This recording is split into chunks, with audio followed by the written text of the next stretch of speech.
Hello नमस्कार प्रिय छात्र छात्राओं। स्वागत करता हूं मैं आप सभी का एक बार फिर से सक्सेस एग्रीकल्चर इंस्टीट्यूशन के इस ऑफिशियल ई लर्निंग प्लेटफॉर्म पे। तो जैसा कि बच्चों हम बहुत दिनों से इंतजार करते आ रहे थे कि हमारा सीयूईटी या एमपीपीईटी के फॉर्म कब आने वाले हैं। तो बच्चों सीयूईटी जो है एनटीए नेशनल टेस्टिंग एजेंसी, उन्होंने अपना इस वर्ष 2025 के छात्रों के चयन हेतु यूनिवर्सिटी में चयन हेतु जो है अपना फॉर्म वो निकाल दिया है। उन्होंने अपना सिलेबस प्लस नोटिफिकेशन, साथ ही साथ उन्होंने रजिस्ट्रेशन की लिंक भी अपनी एक्टिव कर दी है।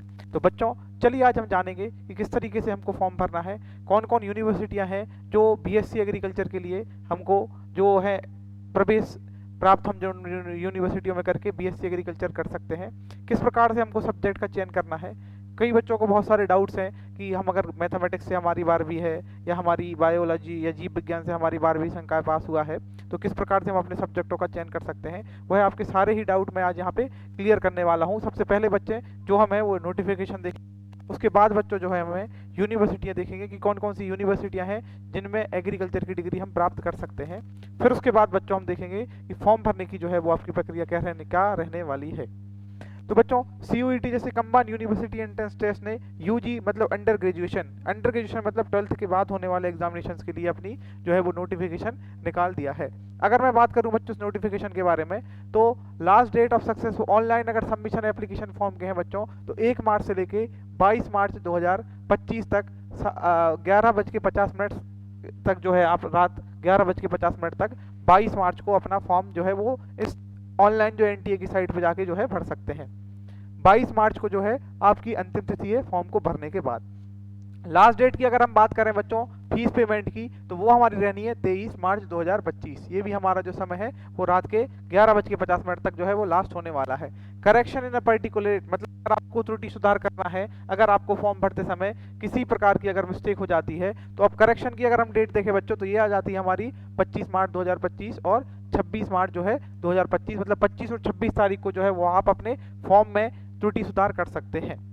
इसके बाद अगर हम बच्चे देखें announcement of the city of a examination, होता क्या है बच्चों, फॉर्म भरने के बाद जब आपका एडमिट कार्ड आता है, तो एडमिट कार्ड आने से पहले बच्चों आपको सिटी सेंटर पहले ही बता दिया जाता है।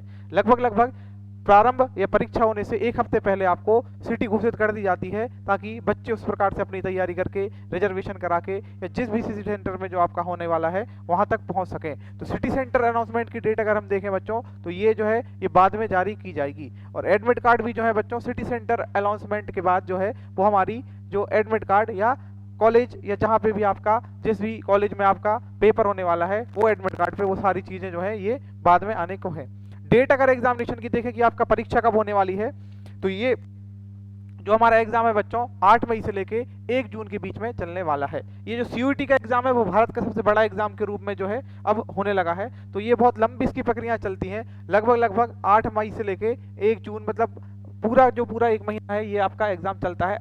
भाषाओं में बहुत सारे सब्जेक्टों के तहत ये एग्जाम होने वाला है, इसलिए क्या है बच्चों बहुत लंबा ये एग्जाम चलता है। Display of a record and the answer की ये जो है ये आपको बाद में जो है वो वेबसाइट पे ये सारी जानकारी आपको मिल जाएंगी।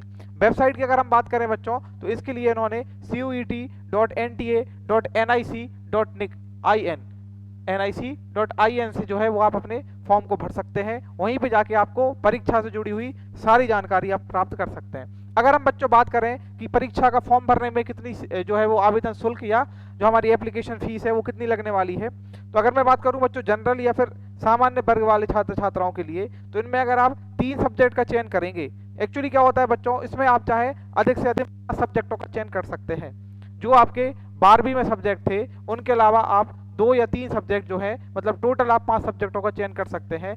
3 सब्जेक्ट का जो चयन करना वो है अनिवार्य होता है, और 2 सब्जेक्टों का जो रहता है बच्चों वो वैकल्पिक रहता है, चाहे तो आप चयन कर सकते हैं, ना चाहे तो आप ना करें। इसके लिए बच्चों जो है अपन को शुल्क अलग अलग देनी पड़ती है। अगर हम बात करें बच्चों ओबीसी या जनरल कैटेगरी या ईडब्ल्यूएस वाले बच्चों के लिए, तो अगर बच्चे 3 सब्जेक्ट या जो आपके 12वीं में डोमेन सब्जेक्टों का अगर आप चुनाव करते हैं बच्चों, तो आप 1000 रुपए जो है वो शुल्क दे रहेगी। प्लस अगर इसके बाद अगर आप दूसरे सब्जेक्टों का चयन करना चाहते हैं, तो प्रति सब्जेक्ट के हिसाब से आपके 400 रुपए जो है वो अलग से लगने वाले हैं। ओबीएस या ईडब्ल्यूएस की बात करें बच्चों, तो 900 रुपए है अप टू 3 सब्जेक्ट तक, और 375 रुपए जो है वो ईच सब्जेक्ट के आपके अलग से लगने वाले हैं अगर आप अपने मुख्य सब्जेक्टों से हटके या अलग से या कुछ और ऑप्शनल सब्जेक्ट या एडिशनल सब्जेक्ट लेना चाहते हैं तो। वहीं अगर ST SC PWD या थर्ड जेंडर वाले बच्चों की बात करें तो इसमें बच्चों 800 रुपये जो है वो 3 सब्जेक्टों के लिए, प्लस प्लस अगर आप सब्जेक्ट बढ़ाना चाहेंगे तो 350 रुपये प्रति सब्जेक्ट के हिसाब से आपको अलग देने पड़ेंगे। सेंटर आउटसाइड द इंडिया अगर कोई बच्चा चाहता है, जो NRI है,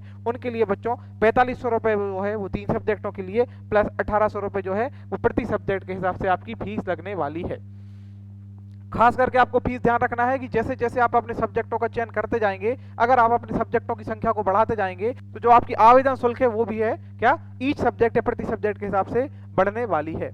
आगे अगर हम बच्चों बात करें तो नेक्स्ट जो हमारा आता है वो हमारा आता है बच्चों कि इसमें किस प्रकार से रजिस्ट्रेशन होना है, क्या रजिस्ट्रेशन में हमको सब्जेक्टों का विकल्प चुनना है और क्या हमारी आगे की जो है वो शिफ्ट रहेंगी। तो अगर हम बात करें बच्चों रजिस्ट्रेशन जो है, रजिस्ट्रेशन आपका होना है वही जो मैंने आपको साइट बताई थी CUET.NTA.nic.in, जिसे हम बोलते हैं .in पे जो है आप सर्च करके इस वेबसाइट पे या इनकी जो ऑफिशियल वेबसाइट है उस पे पहुंच के अपना आवेदन भर सकते हैं। ये जो टोटल सब्जेक्ट आने वाले 37 सब्जेक्ट आने वाले हैं, जिनमें से 13 जो आपके भाषा वाले सब्जेक्ट रहेंगे और बचे कुछ जो आपके सब्जेक्ट हैं वो आपके डोमेन सब्जेक्ट रहेंगे। डोमेन सब्जेक्ट मतलब वो सब्जेक्ट जो अपने हिंदी इंग्लिश या भाषाओं के अलावा जो बच्चे अपने 12वीं या 11वीं क्लास में पढ़ते हैं, हिंदी या अंग्रेजी या फिर संस्कृत या अपनी भाषाओं को छोड़ के जो आपके अलग सब्जेक्ट रहते हैं, उनको बच्चों हम डोमेन सब्जेक्ट के नाम से जानते हैं।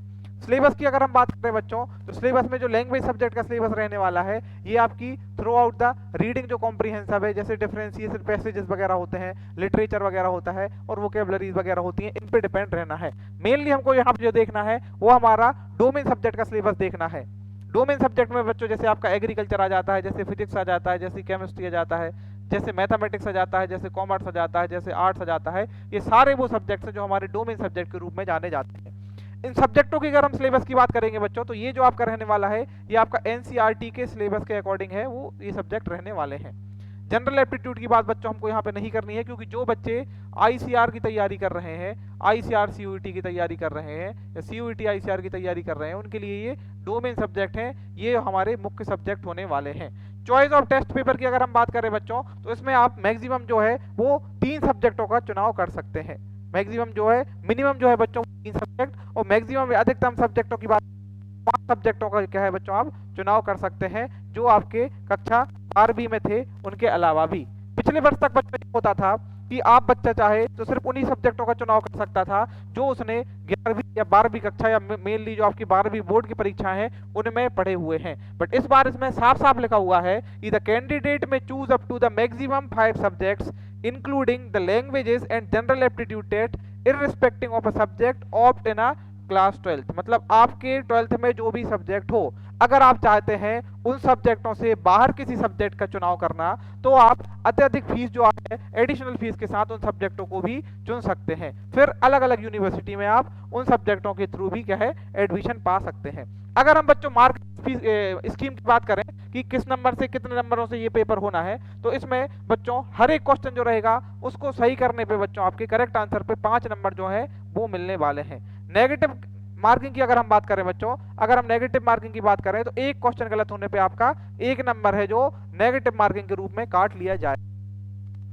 उसके बाद अगर हम देखें बच्चों मोड ऑफ द एग्जामिनेशन आपका क्या होना है, तो ये जो एग्जाम होना है वो आपका टोटली कंप्यूटर बेस्ड या ऑनलाइन मीडियम में या ऑनलाइन माध्यम से जो है वो ये पेपर कंडक्ट किया जाएगा। टोटल क्वेश्चन नंबर देखें तो 50 क्वेश्चन जो आपके रहेंगे ईच क्वेश्चन पेपर से पूछे जाएंगे और ऑल क्वेश्चन आर कंपलसरी। ये चेंज भी इस बार हुआ है। एक चेंज बच्चों अपना ये वाला चेंज, पिछले वर्ष तक होता क्या था कि आपके पास जो 12वीं में जो सब्जेक्ट है आप सिर्फ उन्हीं सब्जेक्टों को चुन के CUET सकते थे, बट इस बार आप 12वीं के अलावा भी या 12वीं के बाहर भी दूसरे सब्जेक्टों का चयन कर सकते हैं।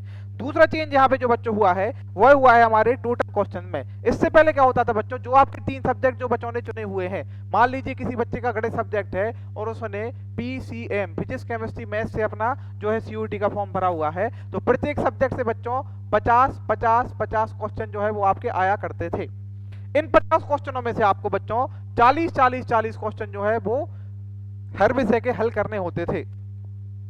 तो बच्चों अगर हम टोटल क्वेश्चन पे की बात करेंगे तो लास्ट ईयर तक आपके टोटल 150 क्वेश्चन जो है वो पूछे जाते थे और इन 150 में से आपको 120 क्वेश्चन जो है वह हल करने पड़ते थे। बट इस बार इस तरीके के जो 10 सब्जेक्ट या 10 जो आपके ऑब्जेक्टिव या 10 जो आपके एडिशनल जो क्वेश्चन आते थे उसकी अनिवार्यता जो है वो हटा दी गई है। इस बार आपको टोटल 50-50 क्वेश्चन जो है वो हर सब्जेक्ट से पूछे जाने हैं। मतलब अगर किसी बच्चे ने 3 सब्जेक्टों से इस एग्जाम को भरा हुआ है तो 3 सब्जेक्टों में 50-50 क्वेश्चन आपके 150 क्वेश्चन आएंगे और सारे ही क्वेश्चन जो है आपको सॉल्व करने पड़ेंगे। मतलब 150 में से बच्चों आपको 150 क्वेश्चन जो है इस बार करने पड़ेंगे। एक क्वेश्चन जो है वो 5 नंबर का रहेगा। उसी प्रकार अगर हम 150 क्वेश्चन देखें तो आपके 750 नंबर का जो ये पेपर होने वाला है। अगर हम बात करें बच्चों तो ईच पेपर के लिए या प्रत्येक पेपर के लिए प्रत्येक सब्जेक्ट के लिए बच्चों आपको 60 मिनट या 1 घंटे का समय जो है वो दिया जाएगा। ये पेपर जो है बच्चों जैसा कि आपको पता है बहुत लंबा पेपर चलना है और एक दिन में जो है वो अधिक बहुत सारी शिफ्टें होती हैं, तो मल्टीपल जो शिफ्ट में रहेगा आपका ये पेपर होने वाला है। इस पे स्लाइड में बच्चों बहुत सारी जानकारी है जो इस बार क्या है चेंज हुई है, अच्छे से देख लेना है आपको फॉर्म भरने से पहले। एक तो हमको बच्चों choice of a test paper कि आपको पेपरों का चयन किस प्रकार से करना है या सब्जेक्ट का चयन किस प्रकार से करना है। दूसरा हमको ये यहाँ पे ध्यान देने वाली बात यह है कि टोटल क्वेश्चन जो है वो किस प्रकार से या कितने आने वाले हैं और कितने क्वेश्चनों को जो है हमको सॉल्व करना पड़ेगा और कितने नंबर का जो है वो आपका पेपर निकल के आएगा। वहीं अगर हम एलिजिबिलिटी क्राइटेरिया की बात देखें, इसके लिए एलिजिबिलिटी या पात्रता हमारी क्या होने वाली है, तो इस पेपर को बच्चों सीयूटी 2025 के पेपर को नो एज लिमिट मतलब बिना किसी एज लिमिट के दिया जा सकता है। मतलब इसमें कम से कम या अधिक से अधिक कोई उम्र का जो है वो दायरा नहीं रखा गया है। किसी भी उम्र का बिना नो एज लिमिट वाले बच्चे या कोई भी एज लिमिट वाले बच्चे इसको क्या कर सकते हैं, फॉर्म को भर सकते हैं। The candidates who pass the class 12th or equivalent examination are appearing in 2025 can appear the CUET UG 2025 examination. मतलब ऐसा बच्चा जो 12वीं पास हो चुका है या उसके समकक्ष डिग्री हासिल कर चुका है या 12वीं पास के हो चुके हैं, वह सारे बच्चे जो है इस पेपर को दे सकते हैं। However, the candidate will require to fulfill the age criteria of the university, institution, organization in which they are desirable taking admission। इस पेपर को तो आप दे सकते हैं, परंतु क्या होता है बच्चों, NTA या अपना जो CUET का पेपर हो जाएगा उसके बाद आपको इस स्कोर कार्ड के बेसिस पे बहुत सारी यूनिवर्सिटी जो है वो आपको एडमिशन देने वाली है। तो कभी कभी होता क्या है बच्चों, अलग अलग यूनिवर्सिटियों का अलग अलग जो होता है वो पात्रता होती है, अलग अलग कुछ कुछ पात्रताएं होती हैं। तो NTA का या CUET का पेपर किए बल्कि यूनिवर्सिटियों की जो अपनी पात्रता है उसको हमको फॉलो करना पड़ेगा। तो आप पेपर या जो भी हमको करना उस यूनिवर्सिटी लेनी है कि हम जो हम करने वाले डिग्री है उसको वो यूनिवर्सिटी, ये जानकारी भी मैं आपको दे दूंगा कि कौन सी यूनिवर्सिटियां हैं जो आपको BSc एग्रीकल्चर करती हैं और किसकी ने कौन क्राइटेरिया जो है वो रखी हुई है। इसके बाद अगर हम बात करें बच्चों list of a qualifying exam, मतलब कौन कौन से एग्जाम जो है वो आप दे सकते हो या दे चुके हो तब जाके आप CUET का पेपर दे सकते हो। तो वही अगर हम 12th की बात करें, सबसे पहले तो हमारा final examination of 12th class system मतलब 10+2 वाला जो है, जिसमें बच्चों हमारा सारे स्टेट या फिर सेंट्रल आ जाते हैं। उसके बाद बच्चों अगर हम बात करें तो इसमें ही हमारा जाता है CBSE, इसमें हमारा ICSE, ये सारे एग्जामिनेशन हैं या सारे बोर्ड से जो आपने 12th पास किया है वो सारे बच्चे इसमें क्या रहेंगे, एप्लीकेबल रहेंगे। इंटरमीडिएट और pre university examination conducted by recognisation board, अगर इससे भी किसी ने बच्चों ने 12th प्लस किया हुआ है तो उस वो भी जो है इस पेपर को देने के पात्र रहेंगे। Final examination of 2 year courses of joint services being national defence जो अकेडमी से होती है, अगर आपने 12th पास की हुई है तब भी आप इस पेपर को देने के योग्य रहेंगे।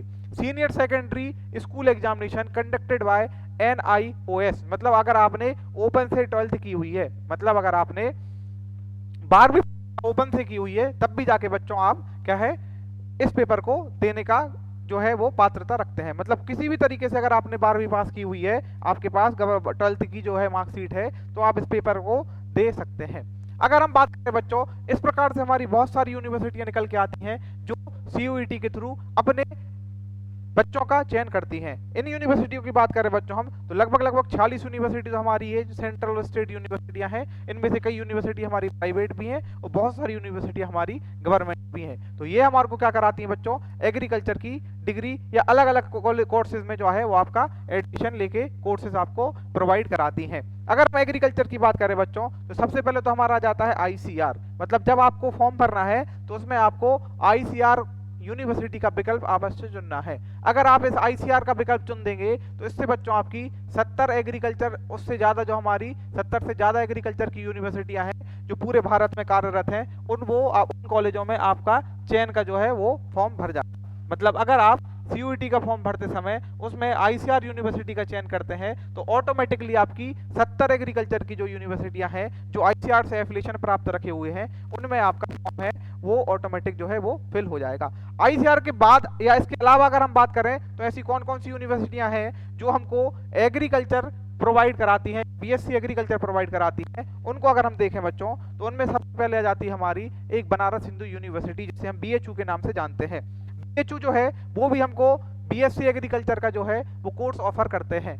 इसमें बच्चों यहाँ पे आप देख सकते हैं बीएससी एग्रीकल्चर जो है BSc bachelor science of agriculture जो है वो ये प्रोवाइड करते हैं। इसके लिए bachelors of science of agriculture या एग्रीकल्चर ऑनर्स के नाम से ये हमको यहाँ डिग्री प्रोवाइड कराते हैं। इसकी अगर हम पात्रता की बात करें तो वो बच्चे सब्जेक्ट का चयन कर सकते हैं। अगर हम बीएससी या बीएचयू की बात करें तो ऐसे बच्चे जिन्होंने पीसीएम मतलब फिजिक्स केमिस्ट्री मैथमेटिक्स से अगर ये पेपर दिया हुआ है, अगर हम बात करें वो बच्चे जिन्होंने फिजिक्स केमिस्ट्री बायोलॉजी से अपना एग्जाम दिया हुआ है, या वो बच्चे जिन्होंने एग्रीकल्चर केमिस्ट्री और बायोलॉजी से सीयूईटी का एग्जाम दिया हुआ है, वो जाके अपना ये है वो बीएचयू से अपना एडमिशन ले सकते हैं। बीएचयू ने जो बच्चों एलिजिबिलिटी क्राइटेरिया रखा हुआ है या सब्जेक्टों का जो समूह रखा गया है वो गणित वाले बच्चे, बायोलॉजी वाले बच्चे और एग्रीकल्चर वाले बच्चे जिन्होंने इन सब्जेक्टों से जो क्या है पेपर भरा हुआ है वो इस पेपर को दे सकते हैं। अब बच्चों यहाँ पे अगर चाहे तो जो मैथ्स वाला बच्चा है, मैथ्स वाला बच्चा जो है उसका जो सब्जेक्ट रहता है फिजिक्स केमिस्ट्री मैथमेटिक्स, वो इस बार क्या कर सकता है इन सब्जेक्टों के साथ साथ एग्रीकल्चर वाले सब्जेक्ट का भी चुनाव कर सकता है, क्योंकि एग्रीकल्चर सब्जेक्ट जो है उनका डोमेन सब्जेक्ट तो नहीं है, बट इस बार इस चीज की अनिवार्यता नहीं है कि आपका डोमेन सब्जेक्ट होना जरूरी है। तो आप चाहे तो इसमें फिजिक्स केमिस्ट्री के साथ एग्रीकल्चर सब्जेक्ट को भी चूज कर सकते हैं। अगर बायोलॉजी जो वाला बच्चा है, बायोलॉजी वाला बच्चा फिजिक्स केमिस्ट्री बायोलॉजी के साथ एक अपना एग्रीकल्चर सब्जेक्ट भी चूज कर सकता है। अगर आप इनके साथ इस एग्रीकल्चर वाले सब्जेक्ट को चूज कर लेंगे तो बच्चों आपके पास मान लीजिए अगर आप पीसीबी से हैं या फिजिक्स केमिस्ट्री बायोलॉजी से हैं तब भी आप इसको बीएचयू में जो है वो अप्लाई कर सकते हैं, या फिर आप एग्रीकल्चर केमिस्ट्री या बायोलॉजी से हो जाते हैं तब भी आप इन 3 विषयों के दम पे जो है वो बीएचयू या फिर बनारस हिंदू यूनिवर्सिटी में जो है वो एडमिशन ले सकते हैं। इसकी अगर हम बात करें तो इसमें क्राइटेरिया अगर जो रखा गया है तो इसमें भी बच्चों बच्चा जो है वो 12th पास होना चाहिए कम से कम 50% से। 50% से जो है बच्चा 12th पास अगर है तो वो इन सब्जेक्टों का चयन करके सीयूटी का पेपर देके बीएचयू या बनारस हिंदू यूनिवर्सिटी में एडमिशन ले सकता है। अगर इसकी एज की बात करें बच्चों, अगर आयु की बात करें तो बीएचयू ने जो आयु रखी गई है वो कम से कम 16 वर्ष, कम से कम 16 वर्ष और अधिक से अधिकतम 25 वर्ष के जो बच्चे हैं वो है जो बीएचयू में एडमिशन ले सकते हैं। तो बच्चों यहाँ पे हमने देखा आईसीआर सीयूटी के अलावा जो दूसरा नंबर पे आपको जो सब्जेक्ट जो यूनिवर्सिटी का चयन करना है वो है हमारी बीएचयू बनारस हिंदू यूनिवर्सिटी। इसके मैंने आपको जो सब्जेक्ट है उसके पैटर्न भी बता दिए हैं कि किस तरीके से आपको सब्जेक्ट रखना है। अगर आप इस तरीके से सब्जेक्टों के पैटर्न रखेंगे तो आपको आईसीआर के जितनी भी यूनिवर्सिटियां हैं वो सब में आपको जो है वो एडमिशन लेने के लिए पात्रता रहेगी, प्लस आपको बीएचयू में भी एडमिशन लेने की जो है बच्चों वो हमारी पात्रता रहेगी। आगे अगर हम देखें बच्चों और कौन कौन की यूनिवर्सिटियों के अगर हम बारे में देखें तो सेकंड नंबर पे जाता है बच्चों हमारा central university of Orissa. Central university of Orissa है वो भी हमको BSc agriculture, BSc animal husbandry और डेयरिंग, बीएससी फॉरेस्ट्री, ये तीनों चीजें या तीनों डिग्रियां हैं जो हमको वो प्रोवाइड कराते हैं। उसके बाद हम देखें बच्चों इनके लिए अगर हमको जो सब्जेक्ट का चयन करना है वो इन्होंने इंग्लिश, बायोलॉजी और जनरल एप्टीट्यूड जो है वो मांगा है। अगर हम बात करें एनिमल हस्बेंड्री उसके लिए भी हमको इंग्लिश, बायोलॉजी एवं जनरल एप्टीट्यूड जो है वो इन 3 सब्जेक्टों का चयन करके हम इस यूनिवर्सिटी में भी दाखिला ले सकते हैं।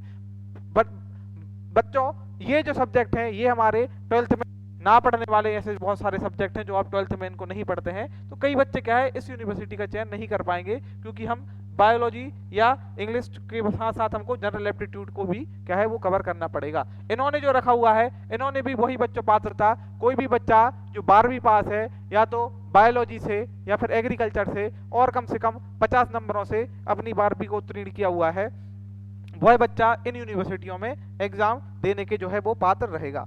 उसके बाद बच्चों अगर हम नेक्स्ट यूनिवर्सिटी देखें तो अगली यूनिवर्सिटी हमारी आ जाती है central university of south Bihar. यह हमारी बच्चों का नाम है। तो ये भी हमको जो है वो बीएससी एग्रीकल्चर की डिग्री प्रोवाइड करने का काम करते हैं। तो इनमें अगर हमको प्रवेश चाहिए है बच्चों तो इसके लिए 4 ईयर की बीएससी ऑनर्स एग्रीकल्चर डिग्री प्राप्त करने के लिए आपको केमिस्ट्री, एग्रीकल्चर के साथ साथ बच्चों आपको बायोलॉजी, मैथमेटिक्स या फिर आपका फिजिक्स। अगर इनमें से इन 2 सब्जेक्टों के साथ साथ इन 3 सब्जेक्ट में से अगर आपका कोई सब्जेक्ट आपने सीयूटी के पेपर को चुन रखा है या उसके साथ अगर आपने सीयूटी दे रखा है, तो निश्चित तौर पे बच्चों ये वाली जो हमारी यूनिवर्सिटी है, गया यूनिवर्सिटी, जो हमारी साउथ बिहार में है, उसमें भी जो है बच्चों आप पेपर या एडमिशन जो है वो ले सकते हैं। इन्होंने भी बच्चों जो 12वीं कक्षा कम से कम 50 मार्क जो है वो जनरल ओबीसी वाले बच्चों के लिए और 45% जो है वो एसटी एससी वाले बच्चों के लिए जो है इनकी मिनिमम जो पात्रता है वो इन्होंने रखी हुई है। इस तरह बच्चों अगर हम देखें अलग अलग यूनिवर्सिटी, जैसे हमारी यूनिवर्सिटी आ जाती है बच्चों, जो हमारी आती है विश्व भारतीय यूनिवर्सिटी, ये जो है हमारी शांति निकेतन वेस्ट बंगाल में है। ये भी हमारे बीएससी एग्रीकल्चर जो है इस बार हमको ऑफर कर रहे हैं। बीएससी ऑनर्स एग्रीकल्चर जो है वो हमको ऑफर कर रहे हैं। इसमें भी बच्चों इन्होंने लिखा है the candidate seeing admission for BSc agriculture, उन्होंने फिजिक्स, केमिस्ट्री, मैथमेटिक्स या फिर फिजिक्स, केमिस्ट्री, बायोलॉजी या फिर फिजिक्स, केमिस्ट्री, एग्रीकल्चर जो है वो कम से कम इन 3 सब्जेक्टों से जो है वो पेपर देके पास हुए हो या उनके स्कोर कार्ड के दम पे बच्चों जो है वो इस यूनिवर्सिटी में बच्चा एडमिशन ले सकता है। नाम है विश्व भारती यूनिवर्सिटी, शांति निकेतन, वेस्ट बंगाल। इसमें भी बच्चों आप चाहो तो या फिर अपने जो बच्चे हैं वो पेपर का चुनाव करके वो इस पेपर को देके बच्चों इस यूनिवर्सिटी में जो है वो एडमिशन ले सकते हैं। उसके बाद बच्चों आ जाती है हमारी हेमवती नंदन बहुगुणा यूनिवर्सिटी, ये हमारी गढ़वाल यूनिवर्सिटी उत्तराखंड में है। बच्चों ये भी जो है वो हमको एग्रीकल्चर जो है उसको करने का अवसर प्रदान करते हैं। बीएससी हॉर्टिकल्चर तथा बीएससी जो हमारा फॉरेस्ट्री है उसके साथ साथ वो ये कोर्सेज भी हमको ऑफर करते हैं। इनमें अगर बच्चों आपको एडमिशन चाहिए, ये है हमारी बीएससी एग्रीकल्चर, तो इसमें भी आपको या तो आप चाहें तो physics, chemistry, mathematics, physics, chemistry, bio या फिर फिजिक्स, केमिस्ट्री, एग्रीकल्चर या फिर एग्रीकल्चर, केमिस्ट्री, बायोलॉजी, इन में से इन 4 सब्जेक्टों में से आप किसी एक सब्जेक्ट का चयन करके इस यूनिवर्सिटी में पात्रता ले सकते हैं। तो बच्चों इससे हमको ये समझ में आ रहा है कि जो गणित वाला बच्चा है वो फिजिक्स, केमिस्ट्री, मैथमेटिक्स के साथ एग्रीकल्चर का चुनाव जरूर करें।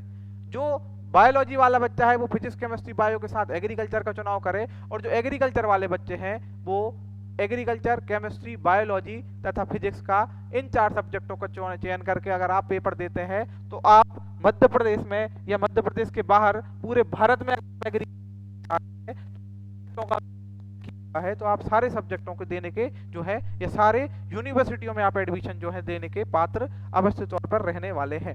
सब्जेक्ट का चयन बच्चों आपको अच्छे से करना है। उसके बाद दूसरे नंबर पे हमको यूनिवर्सिटियों का चयन जो है उसको प्राथमिकता देनी है। एक आ जाती है बच्चों हमारी राजीव गांधी यूनिवर्सिटी, यहाँ से भी जो है बच्चों हम बीएससी एग्रीकल्चर की डिग्री जो है कर सकते हैं। इन्होंने भी फिजिक्स, केमिस्ट्री, बायोलॉजी तथा एग्रीकल्चर साइंस के जो है वो सब्जेक्ट रखे हुए हैं। फिजिक्स, केमिस्ट्री, मैथमेटिक्स, बायोलॉजी और एग्रीकल्चर, इनमें से अगर आपके इन 4 में से अगर आपके कोई भी 3 सब्जेक्ट रहते हैं तो आप निश्चित तौर पे इस यूनिवर्सिटी में भी एडमिशन ले सकते हैं। स्टेट यूनिवर्सिटी की बात करें बच्चों तो एक हमारी जाती है बरकतुल्लाह यूनिवर्सिटी जो भोपाल में रन करती है। ये भी हमको बीएससी एग्रीकल्चर कराने का काम करते हैं, और ये बीएससी एग्रीकल्चर जो है बच्चों इसकी अगर हम पात्रता की बात करें तो इनकी जो पात्रता है वो हमारी एग्रीकल्चर, बायोलॉजी, उसके बाद बच्चों मैथमेटिक्स, अप्लाइड मैथमेटिक्स, ये वाले जो सब्जेक्ट से हैं हम इसको पेपर देके बच्चों इस यूनिवर्सिटी में भी एडमिशन ले सकते हैं। तो ऐसी बहुत सारी यूनिवर्सिटियां हैं बच्चों जिनसे आप क्या कर सकते हैं, जिनका आप सीयूटी के थ्रू जो है वो आप एडमिशन ले सकते हैं। तो ये हमने जाना बच्चों कि कब हमारा किस तरीके से फॉर्म भरना है,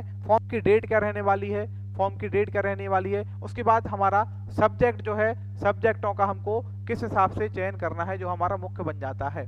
उसके बाद बच्चों हमारा आ जाता है यूनिवर्सिटियों का चयन। तो मैंने यहाँ पे आपको यूनिवर्सिटियों की लिस्ट बता दी है जिनके दौरान या जिनसे आप क्या कर सकते हो, बीएससी एग्रीकल्चर कर सकते हो। हालांकि बच्चों अभी इस लिस्ट में आईसीआर मतलब फॉर्म भरते समय एनटीए की साइट पे अभी आईसीआर का ऑप्शन नहीं आ रहा है। कुछ दिनों में बच्चों आपको यूनिवर्सिटी चयन में आईसीआर भी जो है वो देखने को मिलेगा। इस यूनिवर्सिटी को आप चुन लेंगे तो पूरे भारत में काम करने वाले सारे ही एग्रीकल्चर के जो है वो आपके कवर हो जाएंगे। हाँ, जेएनके भी बच्चों जवाहरलाल नेहरू कृषि विश्वविद्यालय जो है इसका नाम अभी यहाँ पे दर्ज है, जो आप अभी पढ़ सकते हैं। तो आप कुछ देर तक वेट करिए, कुछ दिनों के बाद बच्चों जब सारी यूनिवर्सिटियां हैं वहाँ पे ऑप्शन अपना देने लगेंगी तब जाके हम इस फॉर्म को भरेंगे। इस वीडियो में बच्चों आपको कोई भी डाउट हो तो उससे रिलेटेड आप डाउट पूछ सकते हैं। अगली वीडियो में बच्चों जो है वो हम कवर करेंगे कि किस तरीके से आपको फॉर्म भरना है। अभी आपको जल्दबाजी बिल्कुल नहीं दिखानी है, बहुत समय है बच्चों, अभी हमारे पास कल से ही फॉर्म भरना चालू हुए हैं, 20 दिन का हमारे पास समय है। इतने दिनों में बच्चों हम आराम से हर चीज़ को जान परख के आराम से मैं आपको कल पूरी फॉर्म भरने की प्रक्रिया बताऊंगा। उस प्रक्रिया के तहत जो है फिर हम आराम से फॉर्म भर सकते हैं। बच्चा चाहे तो पूरी प्रक्रिया को देख के अपने घर बैठे ही अपने फ़ोन से जो है वो आप फॉर्म को भर सकते हैं। आपको सिर्फ फोटो और अपनी हस्ताक्षर जो है या सिग्नेचर जो है उसको तैयार रखना है, बाकी पूरी जो प्रोसेस है वो आपकी यहाँ पे बता दी जाएगी। अगर इस वीडियो से रिलेटेड या इस जानकारी से रिलेटेड अगर आपको कोई भी डाउट होता है तो आप कमेंट सेक्शन में हमसे उसका जवाब या उस डाउट को पूछ सकते हैं। अगर बच्चों आप तैयारी करना चाहते हैं एमपीपीएटी या आईसीआर या सीयूईटी वाले बैचेस की, तो हमारा जो नया बैच है वो 25 मार्च से स्टार्ट होने वाला है। अगर आप चाहते हैं तो आज या बाद में भी हमारे साथ जुड़ के इस पेपर की अच्छे से जो है वो तैयारी कर सकते हैं। तब तक के लिए बच्चों धन्यवाद।